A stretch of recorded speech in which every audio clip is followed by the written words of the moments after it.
One of the things I love most about hosting this podcast is that I get to ask important questions to really smart people. And today, I have a really important question and a really smart guest. So here it goes.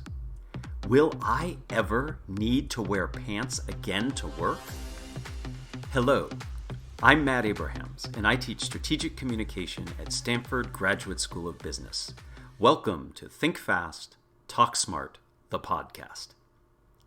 The pandemic accelerated the existing momentum behind remote work.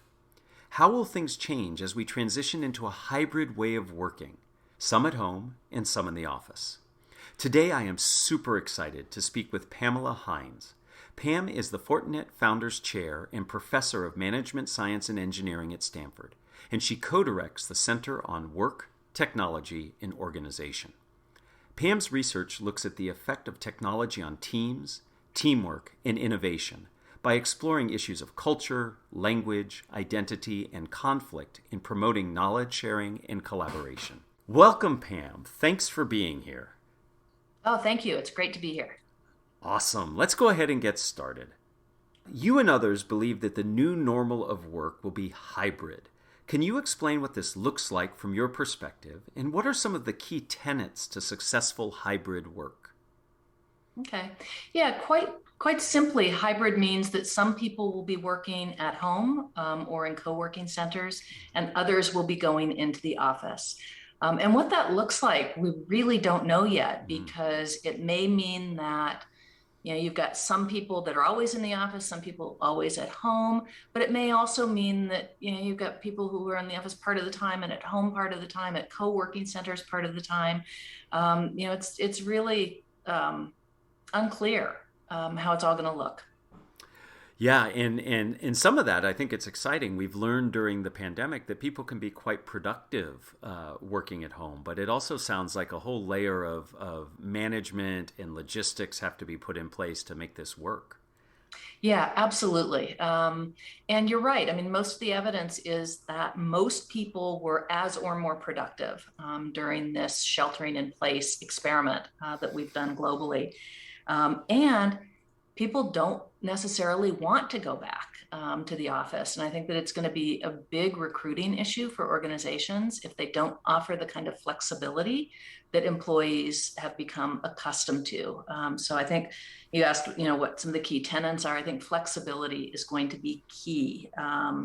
Employees are going to expect flexibility. Organizations are going to need to sustain a higher level of flexibility with regard to when and where people work. And it's not just where, it's also going to be when. And I think another tenet is going to be experimentation. One of the things I think is really exciting about all this, and perhaps a little bit frightening, is nobody actually knows how to do it. It is not something that we've ever done before. And, I've studied a lot of globally distributed work and virtual teams and so forth. But hybrid work is not that. And it's not telecommuting, which we know a bit about, but it's something that is a mix of these multiple different modes of working. And I think organizations are going to need to do quite a bit of experimentation in order to figure out what works for their organization, for their employees, for their customers, for particular jobs, for particular classes of workers, and so forth. Yeah, so certainly a lot of flexibility and very specific, nuanced approaches that are going to be required to make hybrid work work. I'm curious, what advantages do you expect and what pitfalls do you foresee with this hybrid way of working? Yeah, I think one of the advantages is just the flexibility. I think that employees have become accustomed to having more flexible lives over the last year plus. Although, of course, they couldn't go many places, so they didn't have that flexibility. But Right. but they did have the flexibility to have dinner with their or lunch with their families, to go walk the dog in the middle of the day, to extend or shorten their workday as needed. So a lot of flexibility in terms of how they were actually working. And that, I think, as I said earlier, is going to matter for retention. There's a lot of evidence right now that employees are considering leaving organizations if they aren't going to have the kind of flexibility that they have come to enjoy over the time of the pandemic.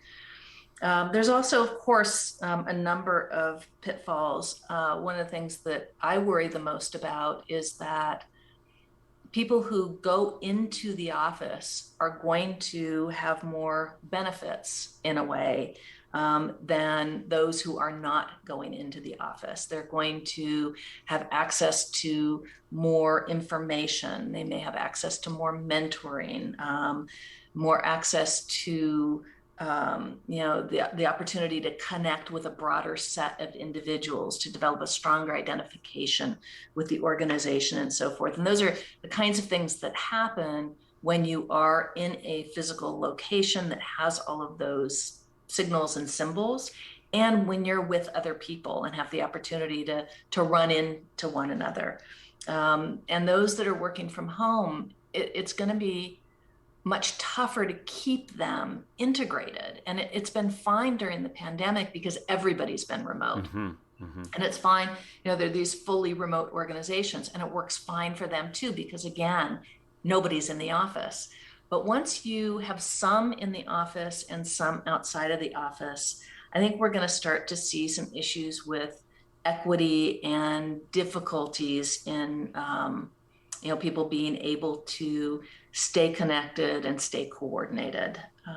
So it's one big issue. And then another pitfall is just onboarding. I mean, one of the biggest issues that I'm hearing is that for new employees, people who are new to the organization or new to the profession, are having a much harder time figuring out how things get done and learning, because so much of the learning that takes place is being done at the side of another more experienced employee. It strikes me that a lot of what you're talking about goes back to what you said earlier around experimentation. People are going to have to get very creative because the variables are different when you're in the office, when you're at home, or when you're doing a little bit of both. And right. it might be that firms and the way they meet, et cetera, are going to have to really try different things to see how that works. And it's my hope that the leadership of these organizations is open to that experimentation, and that the employees are too, because this is new for everyone. Yeah, no, absolutely. And I think it's experimentation with, new ways of evaluating performance. It's experimentation with how we coordinate our work together. It's experimentation with new kinds of technology. And as I said, it's going to depend a lot on the kinds of jobs that people are doing. We may expect that people in different kinds of jobs will have different needs. There might be differences in the stage of a project. True, yeah. There might be differences in the stage of life. For people who have small children at home, they may want to work in a particular way, and then 5 years from now, they may want to work differently. So, one of the things that I think is going to be fascinating is watching how we're able to sustain this level of flexibility and almost ambiguity in order to continually make the adjustments that are needed for the given organization, project, individuals, jobs, and so forth. Yeah, and it strikes me, people have different tolerances for ambiguity, for flexibility and creativity. And so it'll be interesting to see if people self-select for certain roles or projects or even companies based on how the organizations approach all of this.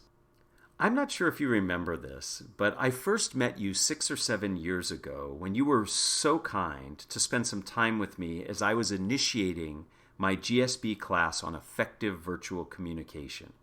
Who knew that topic would become so important in just a few years? At the time, I was fixated on virtual tools and how to maximize their use, but you rightly reminded me that leadership and cultural acceptance are critically important. Can you share your current thoughts on the role of leadership and corporate culture in remote and virtual work? Yeah, absolutely. I think that in many ways, with hybrid work in particular, leadership is going to become much more complex. Leaders need to be able to communicate a vision and have that be understood across a wide variety of groups and locations. And that can be tough. If you've got an all hands meeting and everybody is in the same place and you communicate the vision and then you go back into the office and people are reinforcing that, and you've got all kinds of symbols and so forth in the office space that reinforces that, it just is a little bit easier job than if you're trying to communicate the vision when many people are remote, and then trying to reinforce that vision again when you don't have the opportunity to talk with people face to face and have physical symbols in the environment. So I think that's going to be an opportunity for leaders to figure out ways to do a better job of conveying and reinforcing the culture of the organization, and doing so in a way that is evenly distributed, if you will. And I think it's going to require that leaders be even better communicators than they had to be before, because communicating over some of these more lean, if you will, media can make it harder to rely on, what we've always relied on in the past, our physical presence, our charisma, and so forth. We need to, develop other ways of capturing people's attention and compelling and persuading people. I think you're exactly right. I think leaders are going to have to rethink the way they communicate in terms of frequency and what they communicate and how they do it.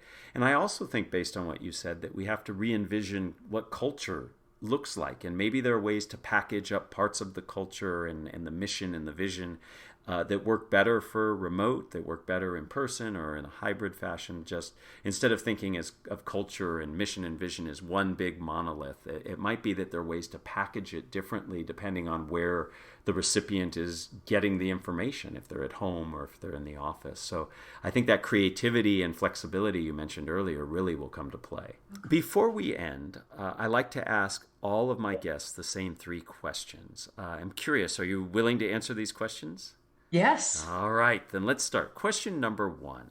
If you were to capture the best communication advice you ever received as a 5 to 7 word presentation slide title, what would it be?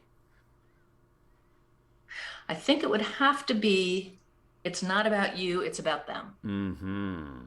Tell me a little bit more about that. Yeah, I learned that when I started teaching, because I got very, very anxious when I was teaching, and was just really had evaluation anxiety, was concerned about what they were thinking of me. Right. And at some point I thought, well, what would happen if I actually thought about them and thought about their learning experience and the value that they're getting from this? And it completely changed the way that I showed up, in front of an audience, because, there's no reason to be anxious if I'm thinking about them and the value that they are getting out of the talk or the class. So I just, for me, that is a really powerful way to, I think, do a much better job of communicating, and enjoy it far more. I love that.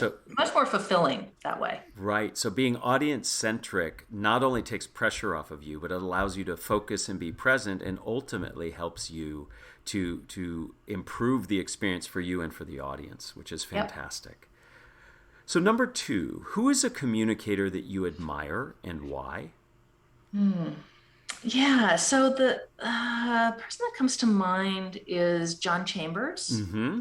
Yeah. the former CEO of Cisco Systems. Yes. And, I think I've always just been so impressed with the way that he communicates. And I think it's in part because it just seems as though he is so authentic. Mm-hmm. I don't get the sense that he is, um, getting on the stage and becoming some other person. It's like, what you see is what you get. He's also very clear in his communication. He is very passionate about the things that he cares about. And I get the sense that he's also really compassionate in the way that he communicates. He seems to connect with people in a very human way. Yes, and he brings a lot of energy and authenticity to his communication as well. I agree, a very good communicator.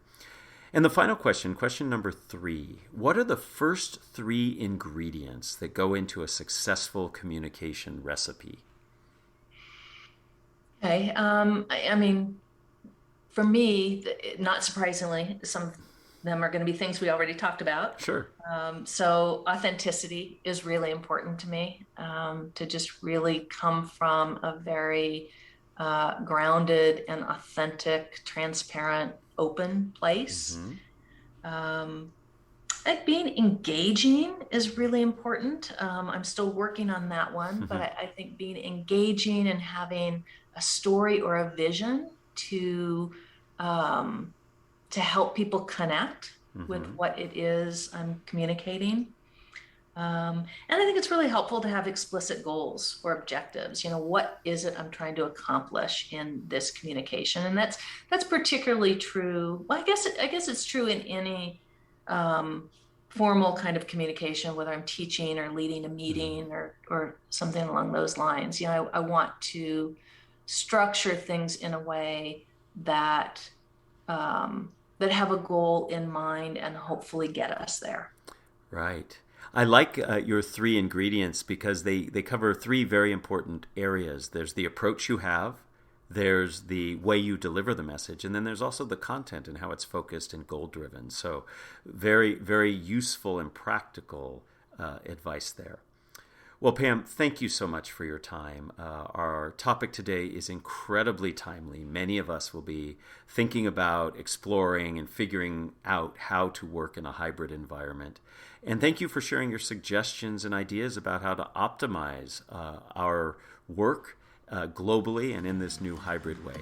I really appreciate your time. Thank you. It's been fun. Thank you for listening to Think Fast, Talk Smart, the podcast, a production of Stanford Graduate School of Business. To learn more, go to gsb.stanford.edu. Please download other episodes wherever you find your podcasts.